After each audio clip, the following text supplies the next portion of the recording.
વિદ્યાર્થી મિત્રો, આપણે ધંધાની ખરીદીના હિસાબો ભણ્યા હતા, પણ ખરીદનાર કંપની એમાં દેવાદાર અને લેણદાર પણ સ્વીકાર લેતી હતી. હવે ખરીદનાર કંપની એમ કે હું તો તમારે જે ઉધાર માલ વેચો છે એટલે દેવાદાર છે એ મારી ઉઘરાણી પતે એવી સ્થિતિ દેખાતી નથી, તો હું તમારા દેવાદાર સ્વીકારું નહીં અને તમારા વેપારીઓ દેવાદાર સ્વીકારું નહીં, એટલે ઉઘરાણી દેવાદારો હું સ્વીકારીશ નહીં અને લેણદારોને પણ પેમેન્ટ કરીશ નહીં. તો બંધ થતી પેઢી એમ કે તો અમારે તો ઉઘરાણી પતે નહીં, તો બંધ થતી કંપની એટલે નવી કંપની બંધ થતી પેઢીના દેવાદાર અને લેણદારો એમના સ્વીકારશે, પણ વસૂલ કરશે અને ચૂકવણી કરશે, એની કામગીરી કરશે. એવો દાખલો એટલે દાખલા નંબર 16. દાખલા નંબર 16. જયેશ અને મિતેશનું તારીખ 31/3/16 રોજનું પાકું સરવૈયું નીચે પ્રમાણે છે. કાયમી મિલકતો 2 લાખ, દેવાદારો 85,000 માઇનસ ગાલખાદ નથી, ગાલખાદ અનામત છે 5,000, એમ કરીને 80,000, સ્ટોક 50,000, રોકડ બેંક 30,000, જાહેરાત ઉપલબ્ધ. આ અવાસ્તવિક મિલકત છે 20,000. મૂડીની અંદર જયેશની અને મિતેશની 2 ભાગીદારની મૂડી આપી છે. નફા નુકસાન ખાતું, લેણદારો, પ્રોવિડન્ટ ફંડ, કારીગર બચત ખાતા, ઘસારા ફંડ, કાયમી મિલકતોનો 50,000. કાયમી મિલકતો 2 લાખની છે, એના સામે ઘસારા ભંડોળ એમનો 50,000. તો ચોપડે કિંમત કેટલી થાય એની? 2 લાખ માઇનસ 50,000 એટલે 1.5 લાખ એની ચોપડે કિંમત થાય. ઉપરનો ધંધો ખરીદવા માટે ભાતીજી લિમિટેડની સ્થાપના કરવામાં આવી. ધંધાની ખરીદીની શરતો નીચે મુજબ છે. કંપની દેવાદારો અને લેણદારો સિવાયની મિલકતો અને દેવા લઈ લેશે. શું નથી લેતું? દેવાદાર અને લેણદાર. આ દેવાદાર નથી લેતું અને આ લેણદાર નથી સ્વીકારતી. કાયમી મિલકતોની ચોપડે દર્શાવેલ કિંમત કરતાં 30% વધુ કિંમતે લેવી. કાયમી મિલકતો એટલે 2 લાખમાંથી એની ઘસારા 50,000 બાદ કરો એટલે ચોપડે કિંમત આવે 2 લાખ માઇનસ 50,000 એટલે 1.5 લાખ, અને એના 30% વધુ લેવાની છે. પેઢીની પાઘડીની કિંમત 85,000 રાખવામાં આવી. ખરીદ કિંમત પેટે ₹10નો એક એવા ઇક્વિટી શેર 10% પ્રીમિયમે આપીને ચૂકવવાની છે. ફક્ત ને ફક્ત શું આપે છે? Equity share. કંપનીનો ધંધો વેચનાર વતીથી દેવાદાર વસૂલ કરવાનું તથા લેણદારોને ચૂકવી આપવાનું સ્વીકારે છે. વસૂલ કરેલ અને ચૂકવેલ રકમ પર કંપની 3% કમિશન લેવા હકદાર છે. દેવાદારો પૈકી 5,000 ગાલખાદ પડી, 5% વટાવ આપ્યો, 10,000ના દેવાદારો વસૂલ કરવાના બાકી છે. લેણદારોને ચૂકતેના હિસાબે 5% વટાવ આપી દીધો. ઉપરના વ્યવહારો પરથી ધંધો વેચનારના હિસાબે જરૂરી રકમ ઉપરના વ્યવહારો પરથી ધંધો વેચનારાઓને હિસાબ પેટે જરૂરી રકમ ચૂકવી આપવામાં આવી છે. તેમ ધારી કંપનીના ચોપડે જરૂરી આમનોંધ લખો અને શરૂઆતનું પાકું સરવૈયું તૈયાર કરો. સૌ પ્રથમ આપણે ચોખ્ખી મિલકતોની ગણતરી કરીશું. ચોખ્ખી મિલકતો.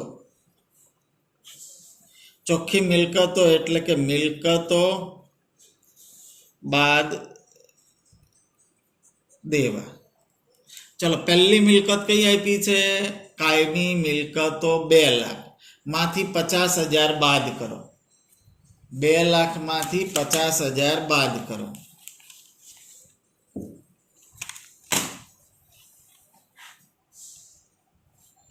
$2 લાખ માઇનસ ઘસારા ભંડોળ 50,000 એટલે 1.5 લાખ આવ્યા. એના 30% વધુ કીધા છે, વત્તા 30% એટલે 1,95,000. કાયમી મિલકતો 1,95,000. પછી આપ્યું છે દેવાદાર. દેવાદાર સ્વીકારતી નથી. સ્ટોક 50,000.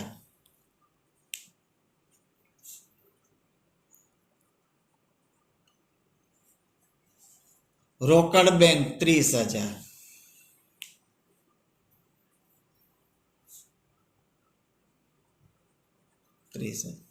જાહેરાત ઉપલબ્ધ ખાતું અવાસ્તવિક મિલકત છે ને અવાસ્તવિક મિલકત લેવાય નહીં.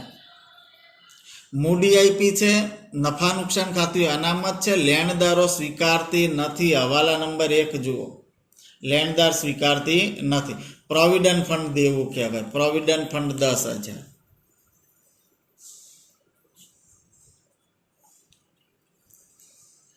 કારીગર બચત ખાતા એ દેવું કહેવાય.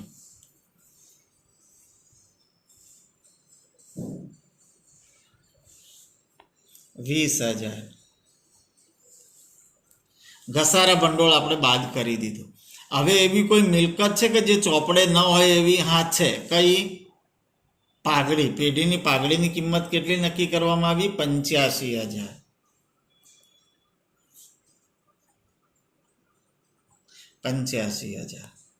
ઓકે. મિલકતોનો સરવાળો, દેવાનો સરવાળો.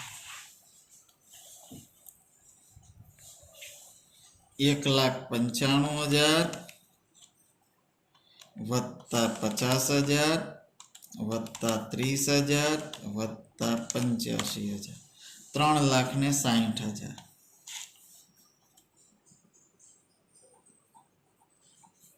દેવાનો સરવાળો આવ્યો 30,000 માઇનસ દેવા 3,30,000 ચોખ્ખી મિલકતો આવી. બીજી ગણતરી થશે ખરીદ કિંમત. ખરીદ કિંમતમાં હવાલા નંબર 4 જોઈશું આપણે. ખરીદ કિંમતમાં 10 રૂપિયાનો એક એવા ઇક્વિટી શેર 10% પ્રીમિયમે આપીને ચૂકવવાના છે. પણ કેટલા ઇક્વિટી શેર આપવાના કીધા નથી. એમને 3,30,000 રૂપિયા આપવાના છે. 10 રૂપિયાનો એક એવા 10% પ્રીમિયમે શેર આપવાના છે ને એની રકમ 3,30,000 થવી જોઈએ. એટલે ઇક્વિટી શેર મૂડી, જામીનગીરી પ્રીમિયમ. તો ચલો આ બંને થઈને કેટલા આપવાના છે? 3,30,000. આ બંને થઈને કેટલા આપવાના છે? 3,30,000 રૂપિયા આપવાના છે. તો આના 10% પ્રીમિયમ, આ 100 હોય, આ 10 હોય. 100 રૂપિયા હોય તો આ 10% પ્રીમિયમ એટલે 110. 110 એ 3,30,000, તો 100 એ કેટલા? 3,30,000 ભાગ્યા 110 કરવાના. 3,30,000 ભાગ્યા 110 ગુણ્યા 100 કરો એટલે 3 લાખ.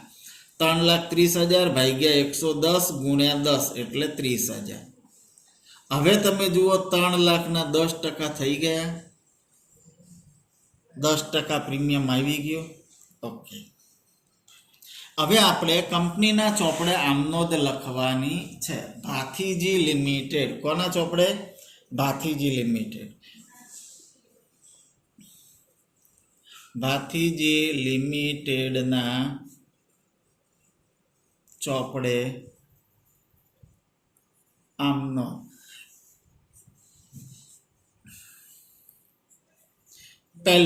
પહેલી આમનોંધ શેના ઉપરથી બનશે? પહેલી આમનોંધ શેના ઉપરથી બનશે? મિલકતો ઉધાર કરવાની. મિલકતનું પહેલું મિલકતનું નામ છે કાયમી મિલકતો 1,95,000. કાયમી મિલકતો ખાતે ઉધાર 1,95,000. પછી સ્ટોક 50,000. સ્ટોક ખાતે ઉધાર 50,000. પછી રોકડ બેંક 30,000. રોકડ બેંક ખાતે ઉધાર 30,000. પાઘડી 85,000. પાઘડી ખાતે ઉધાર 85,000. તે દેવા છે, જમા થશે. તે પ્રોવિડન્ટ ફંડ ખાતે જમા 10,000. કારીગર બચત ખાતા 20,000. તે કારીગર બચત ખાતા ખાતે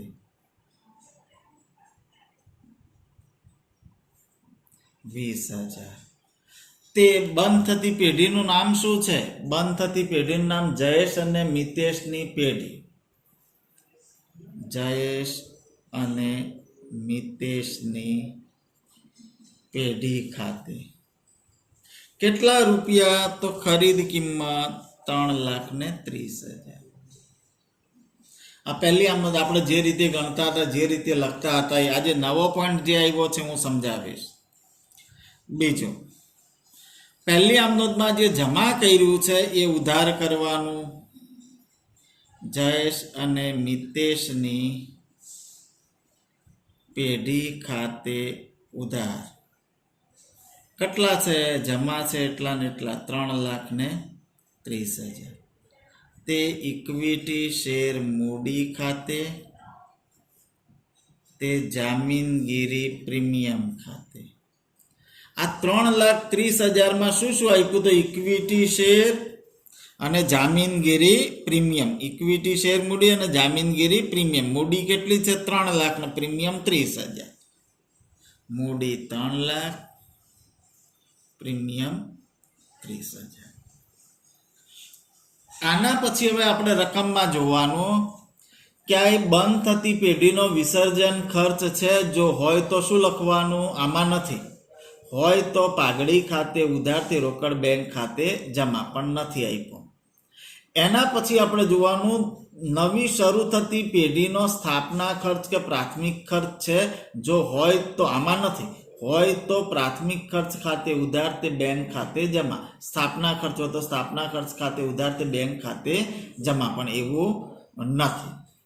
તો હવે બંધ થતી પેલી નવી પેઢીએ વધારાના કોઈ શેર બહાર પાડ્યા છે? એવું પણ નથી. હવે આપણે હવાલા નંબર 5 જોઈશું. હવાલા નંબર 5. કંપની ધંધો વેચનાર વતીથી દેવાદાર વસૂલ કરવાનો અને લેણદારને ચૂકવી આપવાનું સ્વીકાર્યું. વસૂલ કરેલ અને ચૂકવેલ રકમ પર કંપની કેટલા ટકા કમિશન લેવા હકદાર છે? હા. હવે બંધ થતી પેઢીના દેવાદાર એટલે કે એમની ઉઘરાણી. નવી પેઢી, નવી કંપની એમ કહે છે કે હું તમારી ઉઘરાણી પતાવી આપું, પણ એના ઉપર મને કેટલું કમિશન મળવું જોઈએ? જે વસૂલ થયેલી રકમ ઉઘરાણી પતે એના ઉપર 3% કમિશન. કેટલું? 3%. અને ચૂકવેલ રકમ એટલે લેણદારોને ચૂકવેલ રકમ પર પણ 3% કમિશન મળવું જોઈએ. તો આ સ્વીકાર છે, પણ વસૂલ કરવાની શરતે સ્વીકાર છે. તો ચલો હવે આમાં બેલેન્સ શીટમાં જોઈશું આપણે. આ દેવાદારો કેટલા છે? દેવાદારો 85,000 કે 80,000? તો આ જો ગાલખાદ હોત, શું હોત? ગાલખાદ છે કે ગાલખાદ અનામત? ગાલખાદ હોત તો દેવાદાર 80,000 ના કહેવાય, પણ આ ગાલખાદ અનામત છે એટલે દેવાદાર કેટલાના કહેવાય? 85,000 ના દેવાદાર સ્વીકારશે. પણ એક આપણી કંપનીના નથી, તો કોના છે? તો વેચનારના દેવાદાર ખાતે ઉધાર. દેવાદાર ક્યાં છે? મિલકત લેણા એટલે ઉધાર કર્યા. મેં જુઓ ઉધાર કેટલા હતા? તો કે 85,000. તે વેચનારના ઉપલક ખાતે જમા. દેવાદાર ઉધાર થાય તો લેણદાર શું થાય? જમા. વિરુદ્ધનું ખાતું કયું આવશે? વેચનારના ઉપલક ખાતે. ચોથી આમનોંધ, વેચનારના ઉપલક ખાતે ઉધાર. તે જુઓ લેણદાર આપ્યા છે, લેણદાર સ્વીકારે છે. કેટલા છે? 50,000 ના. તે વેચનારના લેણદાર ખાતે કેટલા છે? 50,000.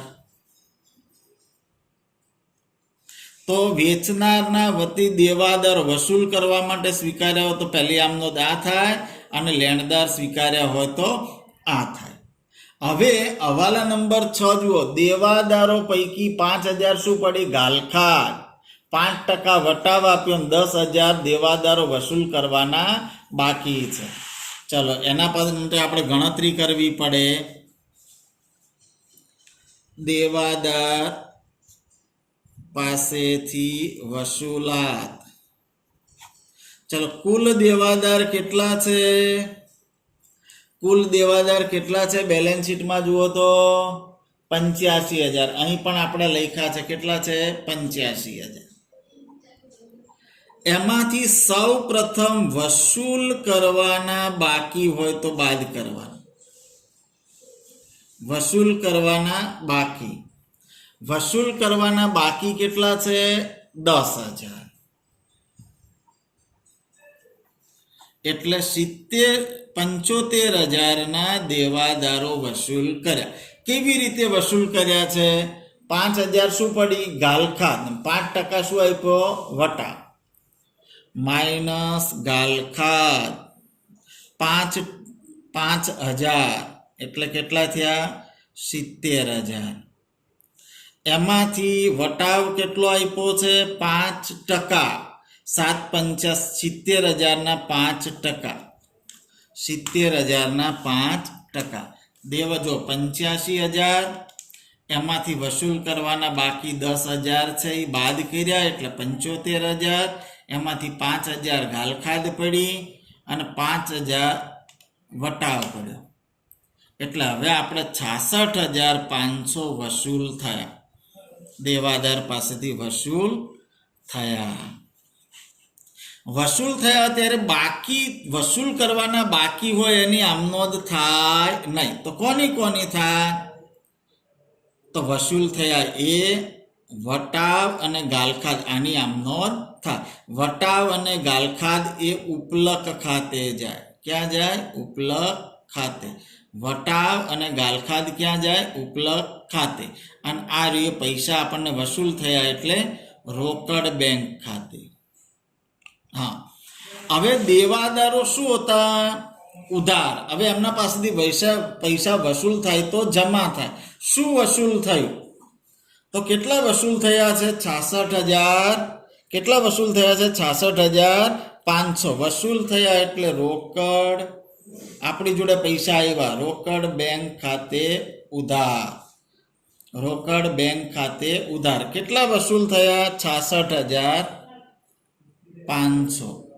એમાંથી વટાવ અને ગાલખાદ છે 5,000 ગાલખાદ અને વટાવ 3500. 5,000 વત્તા 3500 એટલે 8,500 ઉપલક ખાતે જાય. વેચનારના ઉપલક ખાતે ઉધાર કેટલા છે? 8,500. કયા 8,500? 5,000 ગાલખાદના અને 3500 વટાવના.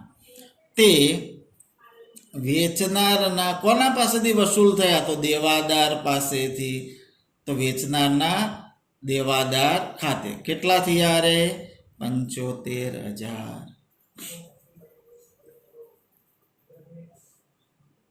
એ જ રીતે દેવાદારના શું કર્યા? વસૂલ કર્યા. તો લેણદારને શું કરવા પડે? ચૂકવવા પડે. ગણતરી કરીશું. લેણદારને ચૂકવણી.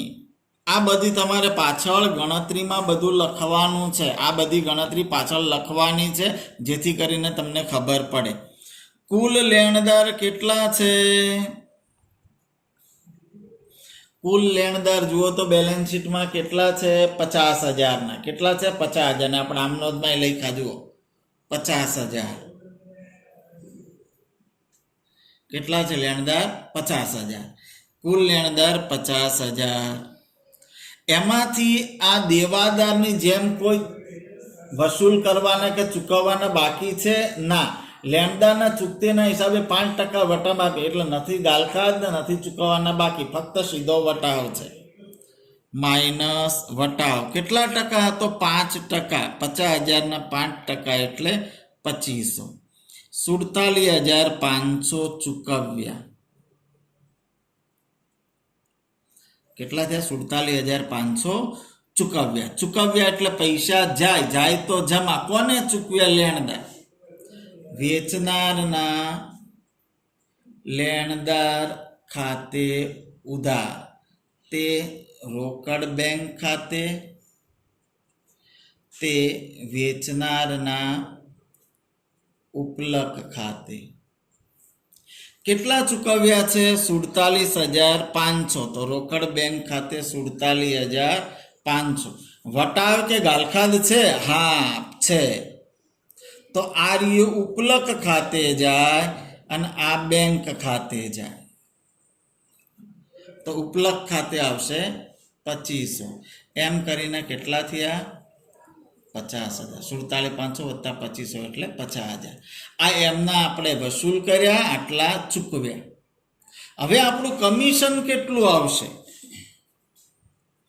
કમિશન ચૂકવેલ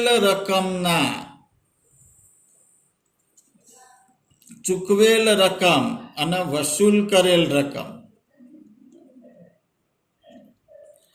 ચૂકવેલ રકમ કેટલી છે? 47,500. અને વસૂલ કરેલ રકમ કેટલી છે? 66,500. એના કેટલા ટકા કીધા છે જુઓ તો. હા, હવાલા નંબર 5 જુઓ. વસૂલ કરેલ અને ચૂકવેલ રકમ પર કેટલા ટકા કમિશન લેવા હકદાર છે? 3%. 3%. એટલે 47,500 ગુણ્યા 3%, 1425. 66,500 ગુણ્યા 3%, 1995. સરવાળો કેટલો થયો? 3420. આટલા રૂપિયા આપણું શું થયું? કમિશન. કમિશને આપણા પેઢીની આવક થઈ, ઉપજ થઈ એટલે જમા. કોના પાસેથી લેવાની હતી? તો વેચનારના ઉપલક ખાતે ઉધાર, તે કમિશન ખાતે જમા. કમિશન ખાતે જમા. કેટલું કમિશન છે? 3420. હવે આ કમિશન શાના સામે માંડી વાળવાનું? કમિશન તો ઉપર પાઘડી છે કે મૂડી અનામત? પાઘડી હોય તો પાઘડી સામે, મૂડી અનામત હોય તો મૂડી અનામત સામે માંડી વાળવું. કમિશન જમા છે તો આપણે કમિશનને ઉધાર કરીશું. કમિશન ખાતે ઉધાર, તે વિરુદ્ધનું ખાતું પાઘડી ખાતે જમા. કેટલું છે? 3420. હવે છેલ્લી આમ નોંધ, આપણે કેટલા ચૂકવવાના થાય? એ હવે આપણે ગણતરી કરવાની થશે. અહીં મારી જોડે રકમ નથી, ચલો અહીં આગળ જ લખી દઉં, જગ્યા નથી તો.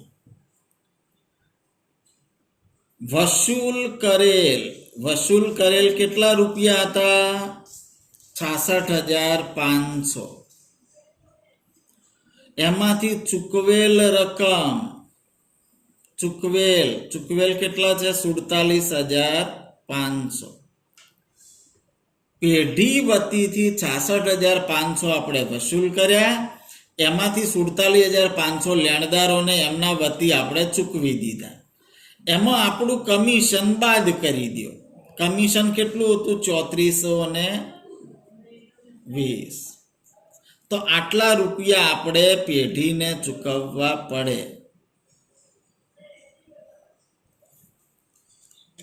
66,500 માઇનસ 47,500 માઇનસ 3420, 15,580 રૂપિયા આપણે જોડે એમના વધ્યા છે, પેઢીના ચૂકવવા પડે. એટલે પૈસા જાય તો જમા.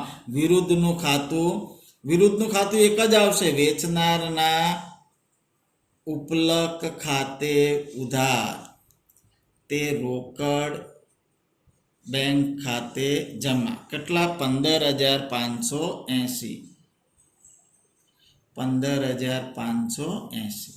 અહીં આમ નોંધ પૂરી થઈ. હવે પાકું સરવૈયું બનાવવાનું છે. પાકું સરવૈયું આપણે લાસ્ટ ટાઈમ જે દાખલામાં ગણ્યું હતું 2013 મુજબનું. કાનું? તો ભાથીજી લિમિટેડનું તારીખ કઈ છે? 31/3/16. 31/3/2016 રોજનું પાકું સરવૈયું.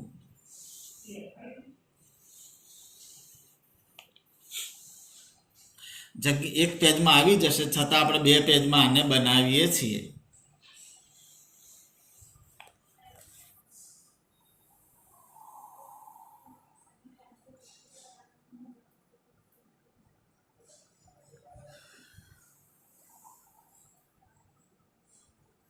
વિગત, નોંધ નંબર, રકમ રૂપિયા.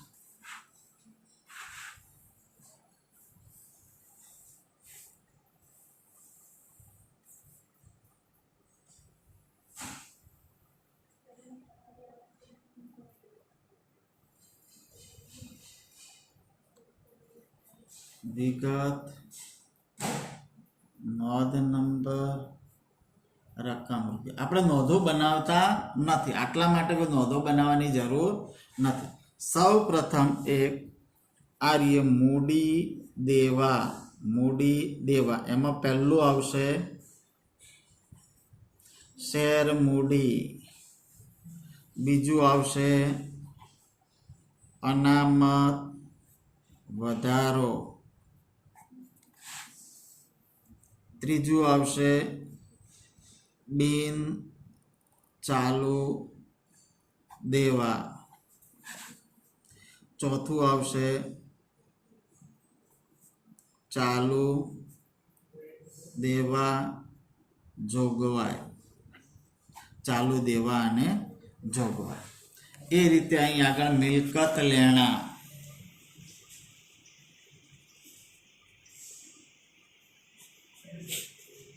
એ આવશે દ્રશ્ય કાયમી મિલકતો, બી આવશે અદ્રશ્ય કાયમી મિલકતો, ત્રીજું આ 1 2 3 બિન ચાલુ રોકાણો,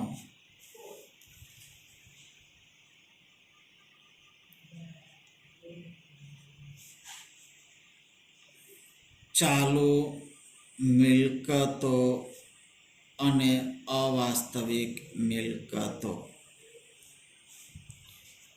આ પ્રમાણે આપણે આમનોંધ ઉપરથી લખવાનું છે. પહેલા કાયમી મિલકતો, પહેલા શું આપ્યું છે? કાયમી મિલકતો. બીજે ક્યાંય ઉધારે નથી કે જમાએ નથી, ઉધાર છે એટલે મિલકત લેણા બાજુ, કાયમી મિલકત શામાં આવે? દ્રશ્યમાં. કાયમી મિલકતો કેટલી હતી? 1,95,000. પછી સ્ટોક ઉધાર પણ નથી આમનોંધમાં ક્યાંય, કે જમાઈ પણ નથી. તો સ્ટોક ઉધાર છે એટલે મિલકત લેણા બાજુ પણ કેવું કહેવાય? દ્રશ્ય, અદ્રશ્ય કે ચાલુ? ચાલુ મિલકત. સ્ટોક 50,000.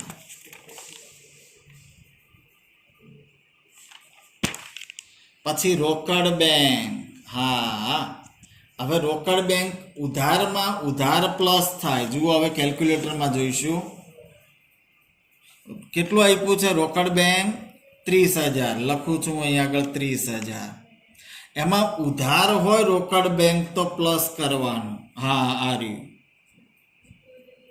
66,500. 66,500. હા, જમા હોય તો માઇનસ કરવાનું. જમા. હા, આ રહ્યું 47,500. પછી હા, આ રહ્યું 15,580.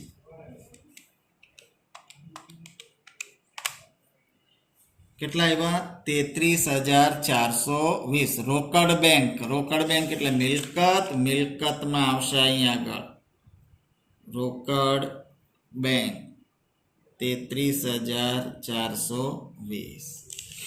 ચાલો, એના પછી આવ્યું પાઘડી. પાઘડી કેટલી છે 85,000 પાઘડી કેટલી છે 85,000 પાઘડી કેટલી છે 85,000 એમાં ઉધાર ક્યાંય છે ના જમા છે હા આ રહી કેટલી છે 3420 ઉધારમાં ઉધાર પ્લસ થાય ને જમા હોય તો માઇનસ 3420 81,580 શું છે પાઘડી એટલે મિલકત કેવી કહેવાય અદ્રશ્ય કાયમી મિલકત પાઘડી 81,580 ચાલો એના પછી ઉધારપતિ હવે જમા જમા એટલે મૂડી દેવા બાજુ પ્રોવિડન્ટ ફંડ બીજે ક્યાંય નથી ઉધારે નથી કે જમાય નથી પ્રોવિડન્ટ ફંડ 10,000 બિન ચાલુ દેવા પ્રોવિડન્ટ ફંડ કેટલો હતો 10,000 કારીગર બચત ખાતા બિન ચાલુ દેવા કારીગર બચત ખાતા કેટલા હતા 20,000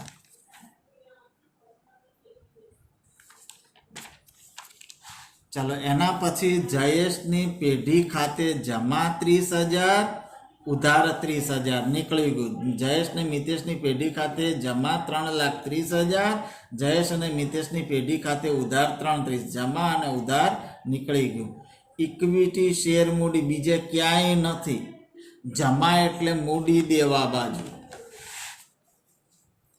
ઇક્વિટી શેર મૂડી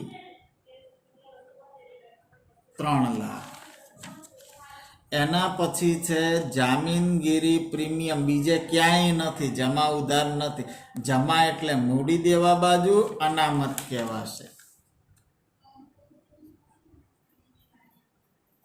30,000 વેચનારના દેવાદાર જુઓ હવે વેચનારના દેવાદાર ઉધાર કેટલા આપ્યા છે ઉધાર 85,000 લખું છું હું કેલ્ક્યુલેટરમાં જુઓ 85,000 એમાં વેચનારના દેવાદાર જોવાનું દેવાદાર શબ્દ વેચનાર અને દેવાદાર બીજે ક્યાંય ઉધાર નથી તો જમા આર્યા કેટલા છે 75,000 માઇનસ કરો ઉધારમાં ઉધાર પ્લસ થાય જમા હોય તો માઇનસ કેટલા વધ્યા 10,000 ઉધાર વધારે હતા ઉધાર એટલે મિલકત લેણા બાજુ વેચનારના દેવાદાર 10,000 ચાલો એના પછી વેચનારના ઉપલક ખાતે આ જમા છે ધ્યાન રાખજો શું છે જમા તો જમામાં આપણે જોઈએ જમા કેટલા છે 85,000 એમાં વેચનારના ઉપલક ખાતે જમા હોય એ પ્લસ કરો હા કેટલા છે કારે 2500 પ્લસ 2500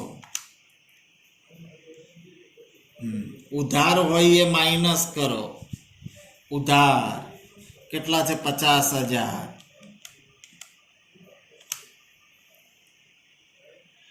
પછી એક 8,500 માઇનસ 8,500 3420 માઇનસ 3420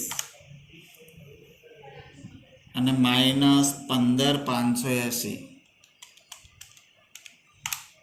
10,000 વધ્યા જમા એટલે મૂડી દેવા બાજુ વેચનારના ઉપલક ખાતે 10,000 ચાલો એના પછી ઉપલક આવી ગયું વેચનારના લેણદાર ખાતે જમા 50,000 વેચનારના લેણદાર ખાતે ઉધાર 50,000 નીકળી ગયું રોકડ બેંક આવી ગયું ઉપલક આવી ગયું દેવાદાર આવી ગયું લેણદાર રોકડ બેંક આવી ગયું વેચનારનો ઉપલક ખાતે હા કમિશન ખાતે જમા કમિશન ખાતે ઉધાર નીકળી ગયું પાઘડી આવી ગયું બધી જ આમ નોંધ આવી ગઈ. હવે આપણે પાકા સરવૈયામાં જોવાનું. 3,30,000, 30,000, 10,000. સરવાળો કરો 3 લાખ, પછી 30,000 એટલે 3,30,000, 3,60,000 અને 3,70,000. જુઓ પાકા સરવૈયામાં પાકા સરવૈયાનો સરવાળો 3,70,000 આવી ગયો. એના કહેવાય કુલ જવાબદારી. કુલ જવાબદારી. એ રીતે હવે આમાં આપણે જોઈશું 1,95,000, 81,580. આમાં નથી. આમાં 50,000 વત્તા 33,420 વત્તા 10,000. સરવાળો કરીએ તો 93,420 વત્તા 81,580 વત્તા 1,95, 3,70,000 કુલ મિલકતો. આ દાખલો તમારે જાતે એક વખત જોવાનો છે, એના પછી ગણવાનો છે અને ફરીથી ગણવાનો. એટલે આજે આ દાખલો તમારે 3 વખત ગણવાનો છે.